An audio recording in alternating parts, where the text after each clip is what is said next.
قرآن مجید کا 45واں سورہ سورہ جاسیہ۔ سورہ جاسیہ کے متعلق چند مختصر نکات۔ بسم اللہ الرحمن الرحیم۔ سورہ جاسیہ موجودہ ترتیب کے لحاظ سے قرآن مجید کا 45واں اور ترتیب نزول کے اعتبار سے 65واں سورہ ہے۔ یہ سورہ مکہ مکرمہ میں نازل ہوا۔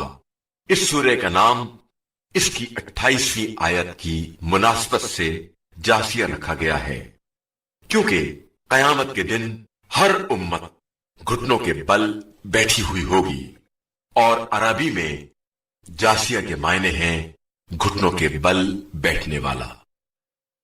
آیت نمبر 3 سے 5 تک سے یہ بات واضح ہو جاتی ہے کہ اللہ کی نشانیوں کے ذریعے معرفت خدا حاصل کرنے کے لیے اہلیت اور قابلیت درکار ہوتی ہے، اور وہ اہلیت 3 چیزوں میں منحصر ہے: ایمان، یقین اور عقل۔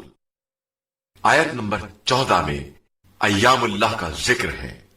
یوں تو سارے دن اللہ کے ہیں، لیکن یہاں ایام اللہ سے مراد وہ دن ہیں جب اللہ نے سابق انبیاء علیہ السلام کی قوموں میں سے مجرموں کو ان کے جرم کی وجہ سے سزا دی ہو، اور انہیں آنے والی نسلوں کے لیے مقام عبرت قرار دیا ہو۔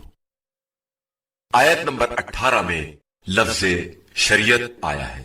شریعت عربی میں گھاٹ کو کہا جاتا ہے، اور اسلام نے احکام الہی کے مجموعے کو شریعت کا نام دیا ہے، تاکہ واضح ہو کہ جس طرح دریا کا گھاٹ پیاسوں کی پیاس بجھانے کا ذریعہ ہے، اسی طرح شریعت بھی معرفت متلاشی افراد کی تسکین کا ذریعہ ہے۔